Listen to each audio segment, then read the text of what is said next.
ರಾಮಾಂಜನೇಯರಿಗೆ ಕಳಿಸ್ಬೋದು. ಹಂಗೆ ಕನ್ನಡಿ ನೋಡು ಮನೆ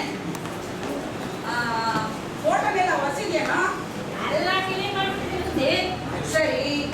ಕಾಂಪೌಂಡ್ ಅಲ್ಲಿ ಗಲೀಜೆಲ್ಲ ಕಸ ಕಟ್ಟಿ ಎಲ್ಲ ಕ್ಲೀನ್ ಮಾಡ್ಬಿಟ್ಟಿದ್ದೀನಿ. ಬೇಷ್ ರಾಮ ಮನೆ ಕಾಂಪೌಂಡು ಎಲ್ಲ ಕ್ಲೀನ್ ಮಾಡ್ತೆ. ಅದೇನೋ ಸರಿ, ನೀನು ಹಾಗೆ ಮನೆಗೆ ಹೋಗಿ ಲಕ್ಷಣವಾಗಿ ಸ್ನಾನ ಮಾಡ್ಕೊಂಡು ನಿನ್ನ ಬಟ್ಟೆಗೆ ಸ್ವಲ್ಪ ಸೋಪ್ ಹಾಕಿ ಚೆನ್ನಾಗಿ ತಿಳಿತಾ ಯಾಕೆ ಮದ್ವೆ ಆದ್ಮೇಲೆ ಅದೇ ಮೊದಲನೇ ಸಲ ಬರ್ತಾ ಇರೋದು. ನೋಡಿಲ್ಲ, ಬಹಳ ಶಿಸ್ತಿ ಮನುಷ್ಯ. ಅವರು ಬಾಡಿ ಎಲ್ಲ ಸುತ್ಕೊಂಡು ಬಂದಿದ್ದಾರೆ.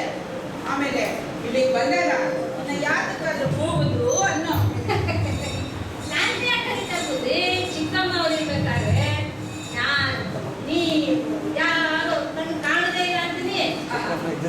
ರಾಮ ಒಂದೊಂದ್ಸಲಿ ಬಹಳ ಕ್ಲವರ್ ಆಗಿ ಮಾತಾಡ್ತಾ ನೋಡೋದು. ನೀ ಹೇಳೋದು ನಿಜಾನೇ. ಹೊಸ ಹೆಣ್ಣಿಟ್ಬಿಟ್ಟು ನಿನ್ನ ಯಾಕೆ ಮಾತಾಡಿಸ್ಕೊಂಡು ಹೇಳು ಅವನು. ಅದೇನೋ ಇಲ್ಲಿ ನೀನಂತೂ ಕ್ಲೀನಾಗೆ ಬರ್ಬೇಕು, ಕ್ಲೀನಾಗೆ ಇರ್ಬೇಕು.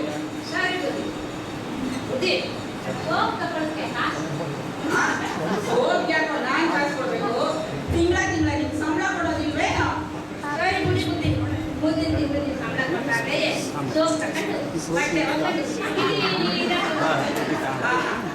ರಾಮ, ನಾನು 30 ವರ್ಷ ಲಾಯರ್ಗಿರಿ ಮಾಡಿರೋದು ಒಂದೇ, ನೀನು ಲಾಯರ್ ಮನೆ ಆಳಾಗಿರೋದು ಒಂದೇ. ಈ ಲಾಯರ್ ಮೇಲಿನ ಗಾಳಿ ನಿಮ್ಮೈದು ತಗ್ಲಿ ಹಾಕಿದ್ರೆ ಅತ್ತೆ ನೋಡು, ಕೋರ್ಟ್ನಲ್ಲಿ ಪಾಯಿಂಟ್ಗಳು ಹಾಕ್ತಾರಲ್ಲ ಹಾಗೆ. ನೋಡೋ, ನನ್ನ ಅಳಿಯ ಬರೋದು ನಿನ್ ಸಂಬಳ ಬಂದ್ಮೇಲಲ್ಲ, ನಾಳೆನೆ ಬರ್ತಾರೆ. ಅದಕ್ಕೆ ನಮ್ಮ ಮನೆಗೆ ಸ್ವಲ್ಪ ಸೋಪ್ ತಗೊಂಡೋಗಿ ಸಾಯಂಕಾಲದ ಹೊತ್ತಿಗೆ ನಿನ್ ಬಟ್ಟೆ ಚೆನ್ನಾಗಿ ಒಗೆದ್ಕೊಂಡು ಬಾ, ತಿಳಿತಾ? ಸರಿ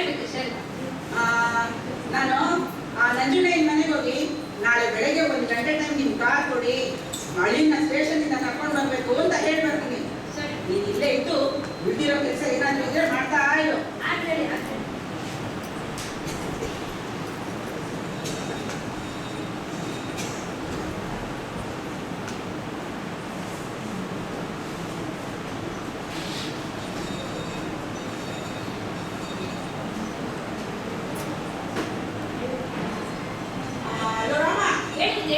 ಇನ್ನೊಂದು ವಿಷಯ ಬಂದಿದೆ ಕಣ.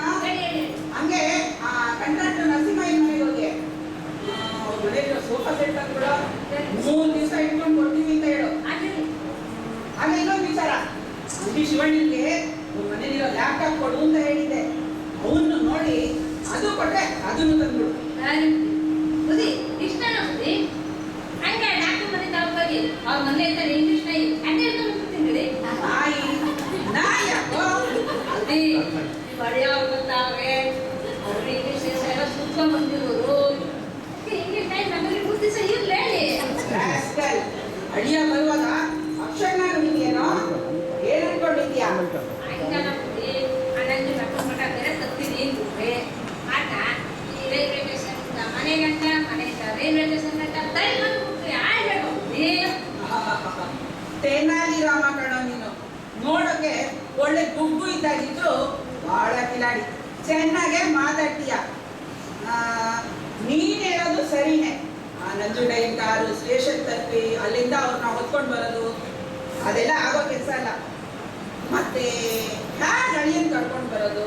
ಇದೆಲ್ಲ ಮೊದಲೇ ಯೋಚನೆ ಮಾಡ್ತೀವಿ ಬುದ್ಧಿ. ನೀವು ಬಾಗ್ಲ ಒಡೆ ಮದುವೆ ಆಯ್ತದೆ, ಮದುವೆ ಆದ್ಮೇಲೆ ಅಳಿಯ ಬಂದೇ ಬರ್ತಾರೆ, ಅಳಿಯ ಬಂದಾಗೆ ಕೊಡಿ ಕಲಿಸಲೇಬೇಕಾಗ್ತದೆ.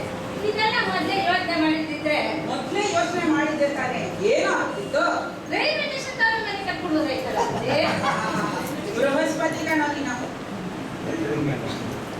ಸರಿ, ನೀ ಹೇಳ್ದಾಗೆ ಆ ನಂಜುಂಡಯ್ಯನ ಕಾರ್ ಸವಾಸನೆ ಬೇಡ ಬಿಡು.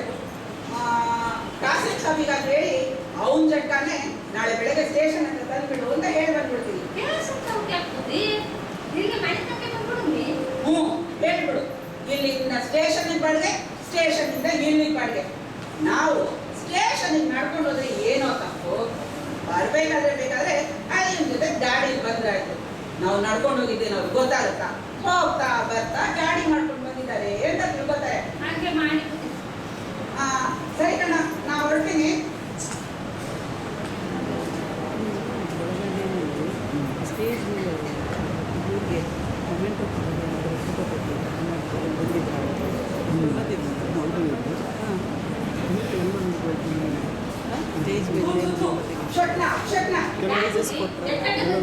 ಬೆಕ್ಕಲಯ್ಯ ಕತ್ತೆ. ನಾನು ಬಾಲ ದಾಟೋದಕ್ಕೆ ಅದು ಗೇಟ್ ತಗೊಂಡು ಒಳಗೆ ಬರ್ತಾ ಇದೆ. ಹೌದಯ್ಯ, ಹೌದು. ನೋಡು, ಆ ಕತ್ತೆ ಒಳಗೆ ಬರ್ತಾ ಇದೆ. ನಮಸ್ಕಾರ ಮಾವಯ್ಯ. ನಮಸ್ಕಾರದ ಮನೆ ಹಾಳಾಯ್ತು. ಕತ್ತೆ ಅಂದಿದ್ದು. ಹೌದಯ್ಯ, ಹೌದು. ಇವನ್ನೇ ನನ್ನ ಕತ್ತೆ ಅಂದಿದ್ದು. ಚೆನ್ನಾಗಿ ಮಾಡಬೇಡಿ. ಯಾಕಯ್ಯ ಹತ್ರ ಒಂದು ನೋಡಯ್ಯ, ನಾನು ಕತ್ತೆ ಹಾಕಿ ಕಾಣ್ದರೆ ಮನುಷ್ಯನಾಗಿ ಕಾಣ್ತಿದ್ದೀನಯ್ಯ ನಿನಗೆ.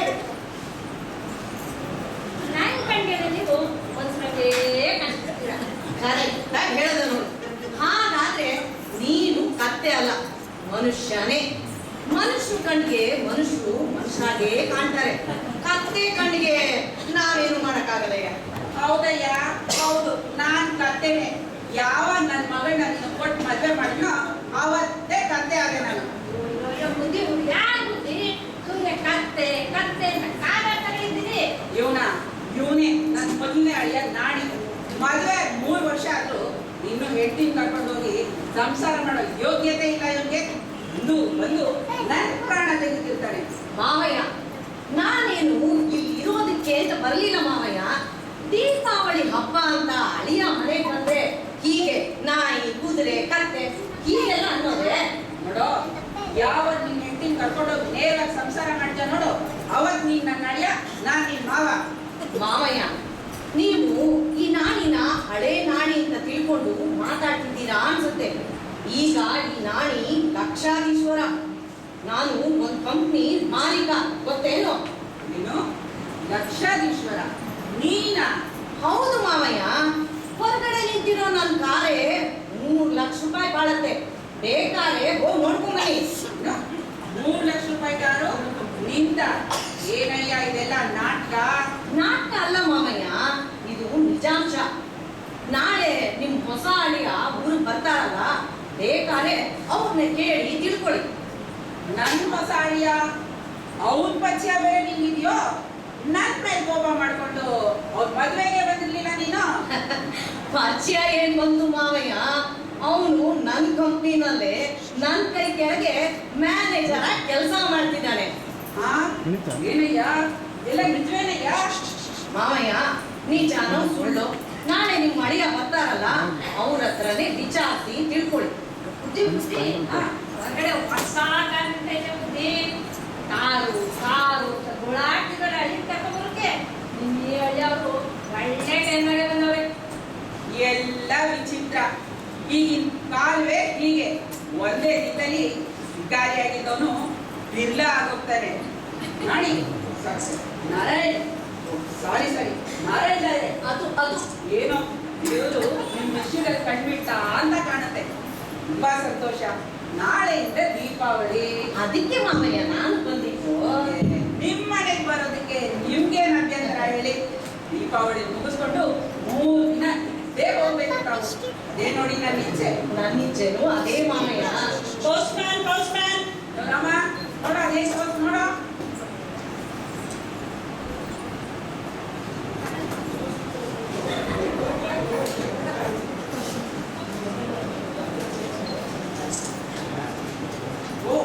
ಅನಂತ ಬಂದಿದ್ದಾರೆ. ತೀರ್ಥ ರೂಪು ಸಮಾನರಾದ ಮಾವಯ್ಯನವರಿಗೆ ಅಳಿಯ ಅನಂತ್ ಮಾಡುವ ಅನೇಕ ನಮಸ್ಕಾರಗಳು. ನಿಮ್ಮ ಕಾಲದ ಬಂದು ತಲುಪಿತು. ದೀಪಾವಳಿಗೆ ಬರಲೇಬೇಕೆಂದು ಬರೆದಿದ್ದೀರಿ. ಅದು ಸಾಧ್ಯವೇ ಇಲ್ಲ. ಸಾಧ್ಯವಿಲ್ಲ? ನಿಮ್ಮ ಅಕೌಂಟ್ ಸೆಟಲ್ ಆಗುವ ತನಕ ನಾನು ನಿಮ್ಮ ಮನೆ ಹೊಸಿಲು ತುಳಿಯಲಾರೆ. ಅದ್ಯಾವ್ದು ಮಾವಯ್ಯ ಅಕೌಂಟ್ ಅಂತ ಬರ್ತಿದ್ದಾರೆ? ಅದೇನು ನನಗೆ ಗೊತ್ತಿಲ್ವಲ್ಲಯ್ಯ. ಮತ್ತೇನ್ ಬಂದಿದ್ದಾನೋ ಓದಿರ್ತಾಳು.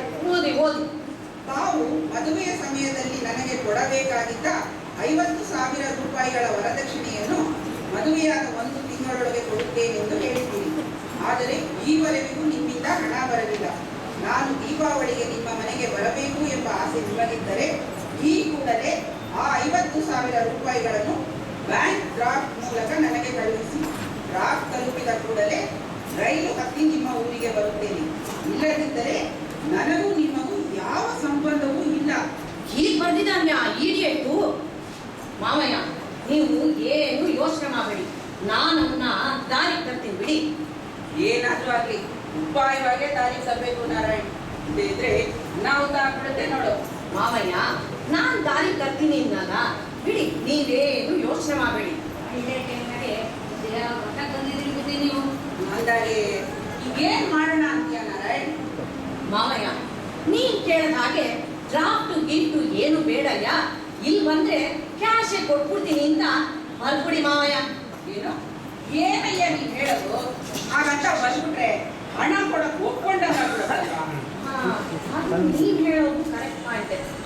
ಹೋಗಿ ಬಿಡಿ ಮಾವಯ್ಯ, ನಾನೇ ಅವನ ಹತ್ರ ಮಾತಾಡಿ ಇಲ್ಲೇ ಬಂದ್ಕೊಡಯ್ಯ, ಕ್ಯಾಶ್ ಎಣಿಸ್ತೀನಿ, ಡ್ರಾಫ್ಟ್ ಏನು ಬೇಡ ಅಂತ ನಾನು ಎದುರಿಸ್ಬಿಡ್ತೀನಿ ಬಿಡಿ. ಸರಿ, ಅಷ್ಟು ಮಾಡು. ಏನೋ ಈ ಸಂಕಷ್ಟದಿಂದ ಪಾರ್ ಮಾಡೋ ಕೆಲಸ ನಿಂದು ನೋಡು. ಮರ್ಯಾದೆ ಉಳಿಬೇಕು. ನನಗೆ ಮಾರ್ಕೆಟ್ನ ಸ್ವಲ್ಪ ಕೆಲಸ ಇದೆ, ನೀನು ಇಲ್ಲೇ ಕೂತಿರು, ಅರ್ಧ ಗಂಟೆ ಬಂದ್ಬಿಡ್ತೀನಿ. ಸರಿ ಮಾವಯ್ಯ. ನೀನು ಹೇಳಿದ ಕೆಲಸ ಮುಗಿಸ್ಕೊಂಡು ಬಂದ್ಬಿಡ್ತೀನಿ.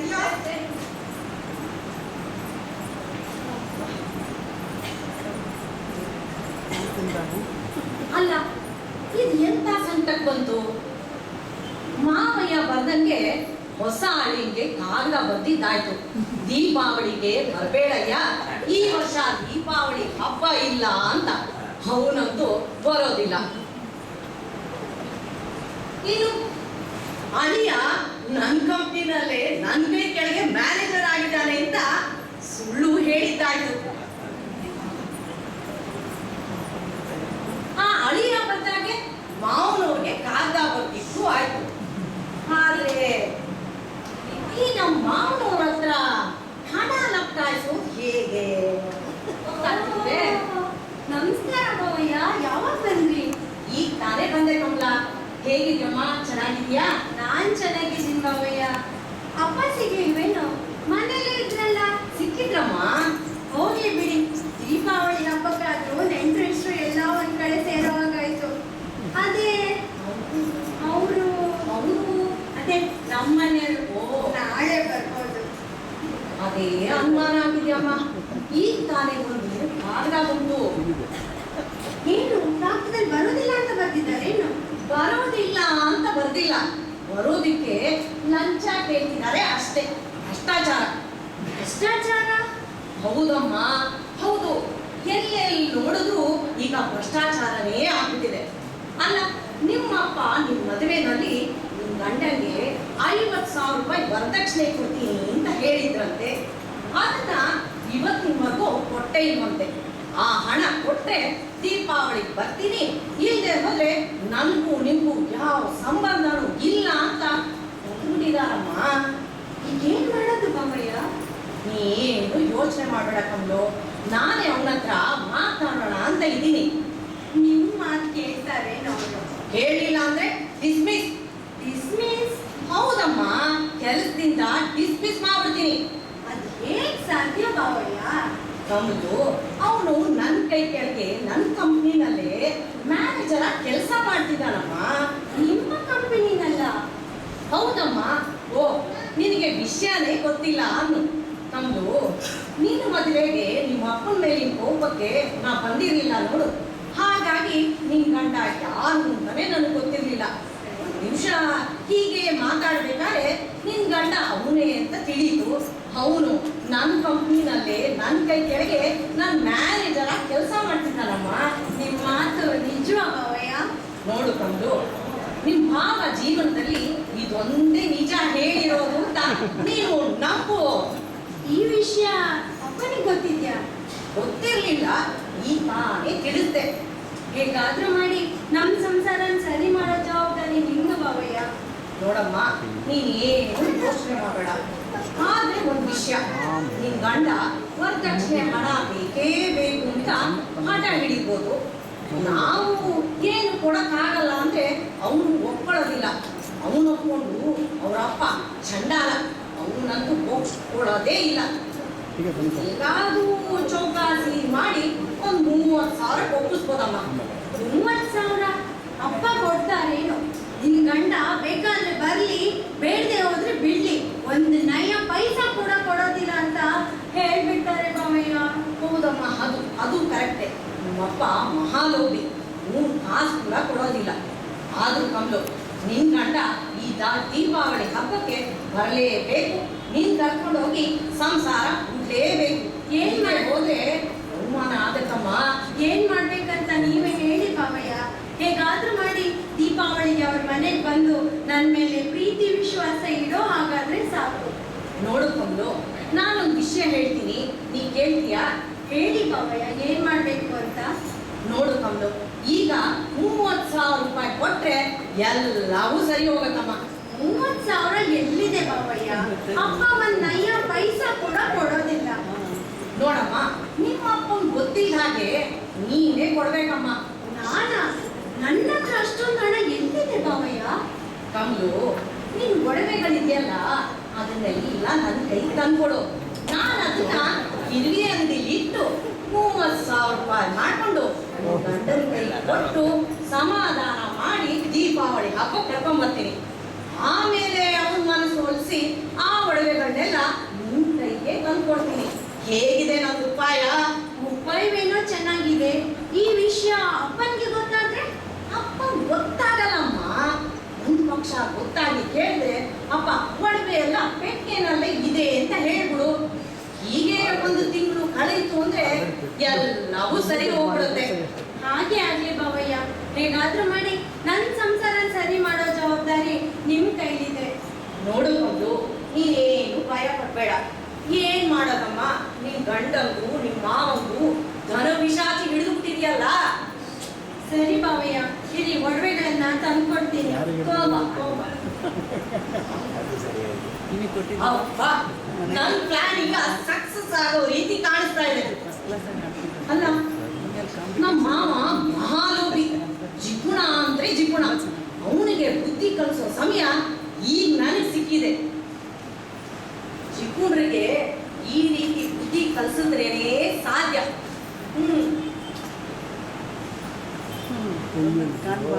ತಗೊಳ್ಳಿ ಬಾವಯ್ಯ ಒಡವೆಗಳನ್ನ. ಹೇಗಾದ್ರೂ ಮಾಡಿ ನನ್ನ ಈ ಕಷ್ಟದಿಂದ ಪಾರು ಮಾಡಿ ಸಾಕು. ಏನು ಯೋಚನೆ ಮಾಡಬೇಡ ಕಣ್ಣು. ನಾನು ಈಗಲೇ ಹೋಗಿ ಇದನ್ನ ಸೆಟಲ್ಮೆಂಟ್ ಮಾಡಿ ಬಂದ್ಬಿಡ್ತೀನಿ. ಅಂದಂಗೆ ಈ ವಿಷಯನ ಯಾರಿಗೂ ಹೇಳ್ಬೇಡ, ನಿಮ್ಮ ಅಪ್ಪಂಗಂತೂ ಹೇಳಲೇಬೇಡ. ಸರಿ ಬಾದ್ರೆ, ಸರಿ ಬಾಯ್. ಬರ್ತೀನಮ್ಮ. ಸರಿ ಬರ್ತೀನಿ. ದೇವ್ರೆ, ಹೇಗಾದ್ರೂ ಮಾಡಿ ಅವ್ರಿಗೆ ಒಳ್ಳೆ ಬುದ್ಧಿ ಕೊಡು. ದೀಪಾವಳಿ ಹಬ್ಬಕ್ಕೆ ಬರೋ ಹಾಗೆ ಮಾಡಪ್ಪ.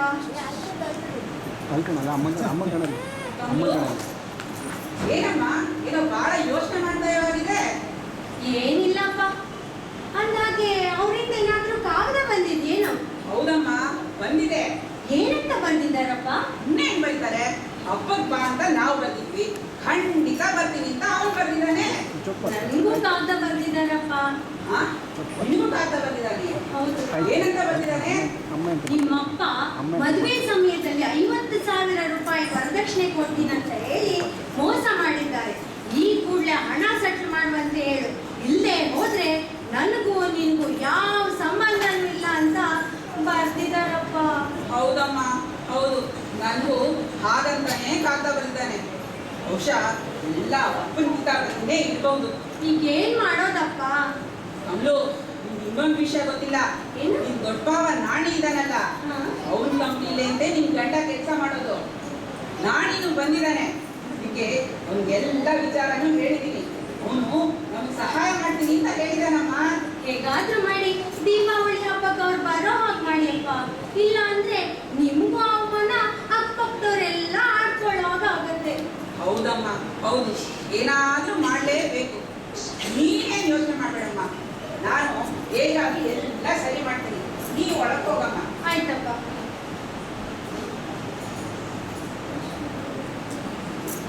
ಒಳ್ಳೆ ಕಷ್ಟಕ್ಕೆ ಬಂತಲ್ಲ. ಈ ನಾಣಿ ಎಲ್ಲಿ ಹೋದ್ನೋ ಏನೋ ಬರ್ತೇನೆ ಇಲ್ಲ. ಟೆಲಿಫೋನಲ್ಲಿ ಮಾತಾಡ್ತೀನಿ ಅಂತ ಹೇಳಿದ್ದ. ಮಾತಾಡಿದ್ನೋ ಇಲ್ವೋ? ಹೇಗಾದ್ರೂ ಮಾಡಿ ದೀಪಾವಳಿಗೆ ಅಳಿಯ ಬರೋ ಹಾಗಾದ್ರೆ ಸಾಕು.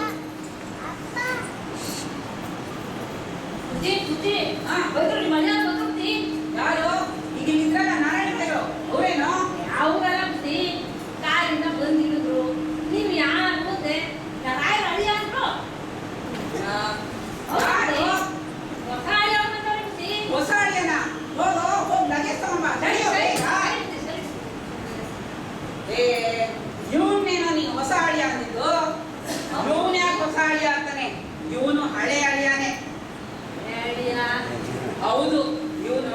ನನ್ನ ಎರಡನೇ ಅಳಿಯ ನಂಜುಂಡ. ಕಾಳ 3 ಜನ ಅಳಿಯಂದಿದ್ದಾರೆ ಕಣ ನನಗೆ. ಮೊದಲನೇ ನಾಣಿ, ಎರಡನೇವನು ಈಗ ದಯ ಮಾಡಿಸ್ತಾ ಇದ್ದಾನಲ್ಲ ನಂಜುಂಡ ಅವನು, ಈ ಮೂರನೇವನು ನಮ್ ಕಮಲು ಗಂಟ ಅನಂತು. ಮಾವಯ್ಯ ನಮೋ ನಮಃ. ಬಾ ಬಾ, ನೀನೊಬ್ಬ ಕಮ್ಮಿ ಆಗಿದೆ ಇಲ್ಲಿ. ಇದೇನ್ ಮಾವಯ್ಯ, ಪ್ರತಿ ದೀಪಾವಳಿಗೂ ನಾನು ಇಲ್ಲಿಗೆ ಬರೋದು, ತಮ್ಮ ಪಾದಾರವಿಂದಗಳಿಗೆ ನಮಸ್ಕಾರ ಮಾಡಿ ಆಶೀರ್ವಾದ ಪಡ್ಕೊಂಡು ಪ್ರಸಾದ ಸ್ವೀಕರಿಸಿ ಹೋಗೋದು. ಇದಿಷ್ಟು ನನ್ನ ಪದ್ಧತಿ ಆಗಿರ್ಬೇಕಾದ್ರೆ ಈಗ ಬಂದಿದ್ದ ಆಶ್ಚರ್ಯ ಏನ್ ಬಂತ ಹೇಳಿ? ಆಶ್ಚರ್ಯ ಅಲ್ಲ ಬುದ್ಧಿ, ಬರ್ಬೇಕಾದ ಅಳಿಯಮ್ಮನ ನೀವೆಲ್ಲ ಬರ್ತಿದ್ದೀರಲ್ಲ ಅಂತ. ಬರ್ಬೇಕಾದಳಿಯ? ಓ, ನೀವೆಲ್ಲ ಮಿಸ್ ಅನಂತ್ ಬಗ್ಗೆ ಮಾತಾಡ್ತಾ ಇದ್ದೀರಾ? ಮತ್ತೆ ಹೌದು, ಅನಂತ್ ಹೆಸರು ನಿನ್ ಹೇಗಯ್ಯ ಗೊತ್ತಾಯ್ತು? ಇದೊಳ್ಳೆ ಪ್ರಶ್ನೆ ಕೇಳಿದ್ರಿ ಮಾವಯ್ಯ. ನಾನು ಅನಂತು ಇಬ್ರುನುವೆ ಬಾಲ್ಯ ಸ್ನೇಹಿತರು, ಗಡಸ್ಯ ಕಂಠಸ್ಯ. ಏನೋ ಇತ್ತೀಚಿನ ದಿನಗಳಲ್ಲಿ ಪತ್ರ ವ್ಯವಹಾರ ನಿಂತು ಹೋಗಿತ್ತು ಅಷ್ಟೇ. ನಾನ್ ಬೇರೆ ನಿಮ್ಮೆ ಸಿಟ್ ಮಾಡ್ಕೊಂಡು ನನ್ನ ಕಮಲು ಮದ್ವೆಗೂ ಬಂದಿರ್ಲಿಲ್ಲ ನೋಡಿ. ಹಾಗಾಗಿ ಆ ಸಮಯದಲ್ಲಿ ಈ ವಿಷಯ ಗೊತ್ತಾಗ್ಲಿಲ್ಲ. ಮೊನ್ನೆ ಅನಂತು ಸಿಟಿಲ್ ಸಿಕ್ಕಿದ್ದ, ಮದ್ವೆನೂ ಆಗೋಯ್ತು ಅಂತ. ನಾನು ಹೆಣ್ಯಾರಯ್ಯ ಯಾವ ಊರು ಅಂದೆ. ಅವನು ನಿಮ್ ಹೆಸರು ನಿಮ್ಮ ಊರ ಹೆಸರು ಹೇಳ್ಬಿಡೋದೆ. ಅಲ್ಲೇ ಖುಷಿಯಾಗಿ ಅಲ್ಲೋ ಷಡ್ಗ ಅಂತ ಕೈ ಕೊಲೆದ್ಬಿಟ್ಟೆ. ಅವನ ಜೊತೆ ಮಾತಾಡಿದ್ಮೇಲೆ ಈ ವಿಷಯಗಳೆಲ್ಲ ವಿವರವಾಗಿ ಗೊತ್ತಾಯ್ತು ನೋಡಿ. ಬೇಷ್ ಬೇಷ್, ನಿನಗೂ ಅವತ್ತು ಪರಿಚಯ ಇದೆ ಅಂತ ತಿಳಿದು ಬಹಳ ಸಂತೋಷ ಆಯ್ತಪ್ಪ. ಹೌದು ಮಾವಯ್ಯ. ಮಾವಯ್ಯ, ಆದ್ರೆ ಅವನ ವಿಷಯದಲ್ಲಿ ನಿಮ್ಗೊಂದು ಬೇಜಾರಿನ ಸಂಗತಿ ಹೇಳ್ಬೇಕಾಗಿದೆ ನಾನು. ಬೇಜಾರಿನ ಸಂಗತಿ ಏನಯ್ಯ, ಬೇಗ ಹೇಳಯ್ಯ. ಮೊನ್ನೆ ಅವ್ರ ಮನೆಗೆ ಹೋಗಿದ್ದೆ. ಆ ದೀಪಾವಳಿ ಹಬ್ಬ ಅವನಿಗೂ ಮೊದಲನೇದಲ್ವಾ, ಇಬ್ರು ಒಟ್ಟಿಗೆ ಇಲ್ಲದ ಬರೋಣ ಅಂತ. ಆವಾಗ ಅವ್ನು ಏನಂತ ಗೊತ್ತಾ ಮಾವಯ್ಯ? ನಿಮ್ ಮಾವ ಮದುವೆ ಸಮಯದಲ್ಲಿ 50,000 ವರದಕ್ಷಿಣೆ ಕೊಡ್ತೀನಿ ಅಂತ ಹೇಳಿದ್ರು. ಮದುವೆ ಆಗಿ ಇಷ್ಟು ಸಮಯ ಆದ್ರು ಅದ್ರ ಪ್ರಸ್ತಾಪನೇ ಇಲ್ಲ. ಈಗ ಅವ್ರ 50,000 ಕೊಟ್ರೆ ಸರಿ, ಇಲ್ಲ ಅಂದ್ರೆ ನನಗೂ ಅವ್ರಿಗೂ ಯಾವುದೇ ಸಂಬಂಧ ಇಲ್ಲ ಹಾಗಂತ ಹೇಳಿ ಕಾಗ್ದಾನು ಬಂದ್ಬಿಟ್ಟಿದೀನಿ ಅಂತ ಮಾವಯ್ಯ. ಹೌದಯ್ಯ, ಹಾಗಂತಾನೆ ನನ್ನೂ ಕಾಗದ ಬರ್ಬಿಟ್ಟಿದ್ದಾನೆ. ಇಲ್ಲ, ನಿನಗೆ ಅವನ ಪರಿಚಯ ಅಂತ ಹೇಳಿದ್ಯಲ್ಲ, ನೀನಾದ್ರೂ ಅವನಿಗೆ ಸಮಾಧಾನ ಮಾಡ್ಬೋದಲ್ವಾ? ಒಳ್ಳೆ ಮಾತು ಹೇಳಿದ್ರಿ ಮಾವಯ್ಯ. ನಾನ್ ಬಿಡ್ತೀನಿ, ನಿಮ್ ಪರವಾಗಿ ಸಾಕಷ್ಟು ಮಾತಾಡ್ದೆ. ಅವ್ರ ತಂದೆ ಅವ್ರ ಹತ್ರನೂ ಹೇಳ್ದೆ. ನೋಡಿ ಸರ್, ಈಗಿನ ಕಾಲದಲ್ಲಿ ಯಾರು ವರದಕ್ಷಿಣೆ ತಗೊಳ್ತಾರೆ ಹೇಳಿ? ಒಂದು ನನ್ನ ತಿರಿಶಬ್ದ ಇಬ್ರುನುವೆ 1 ಪೈಸೆ ಕೂಡ ವರದಕ್ಷಿಣೆ ತಗೊಳ್ದೆ. ನಮ್ಮ ಮಾವನವರನ್ನ ಕನ್ಯಾಸರೆಯಿಂದ ಬಿಡಿಸಿದೀವಿ.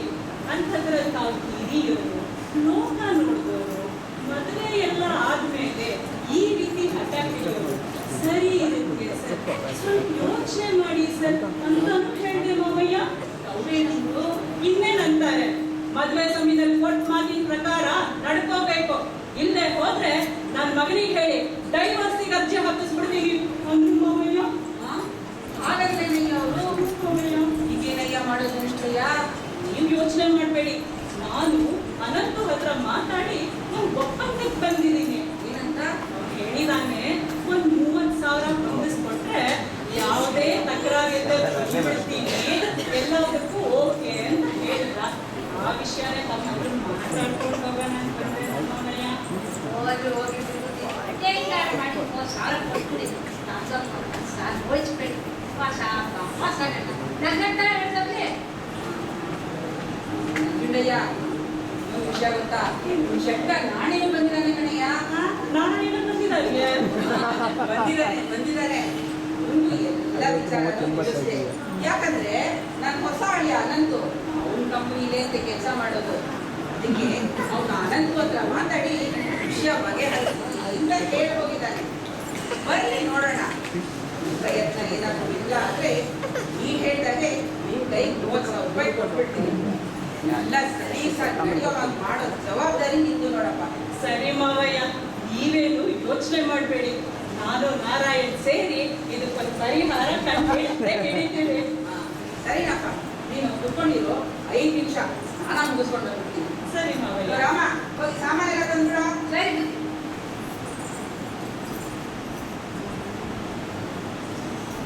ಇದೊಳ್ಳೆ ಗ್ರಹಚಾರಕ್ಕೆ ಬಂತಲ್ಲ.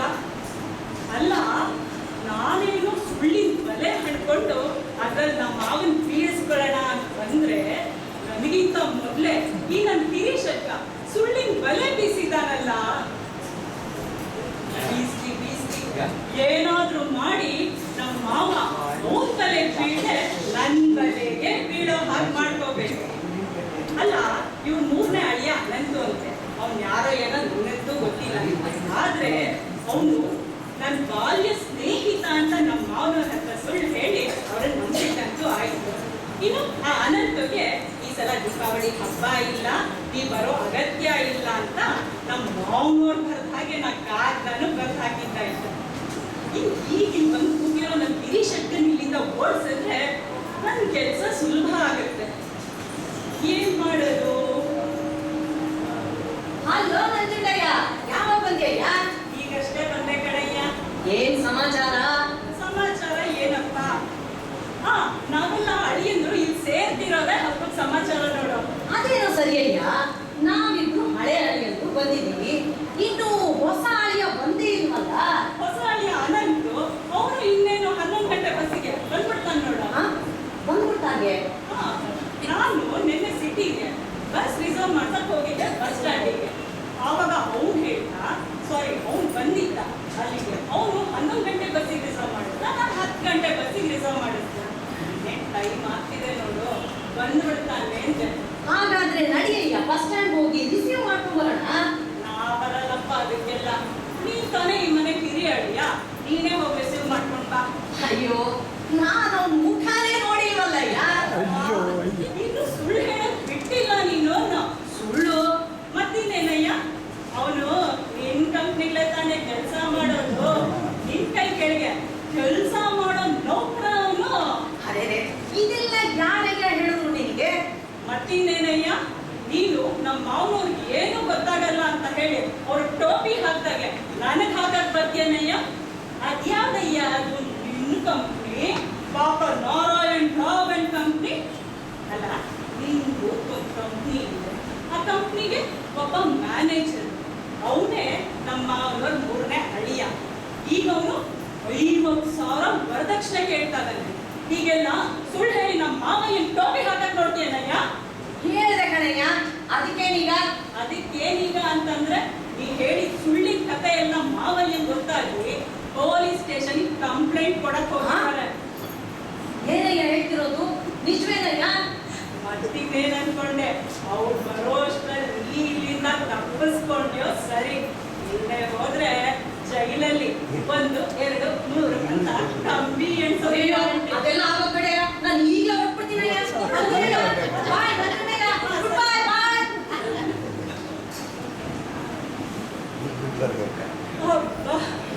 ಕೊಳತ್ತ ಈಗ ಏನಾದ್ರೂ ಮಾಡಿ ನಮ್ಮ ಮಾವನವ್ರ ಹತ್ರ ನಾನೊಂದು 30,000 ಇಟ್ಕೊಂಡು ಇಲ್ಲಿಂದ ಪರಾರಿ ಆಗ್ಬಿಡ್ಬೇಕು.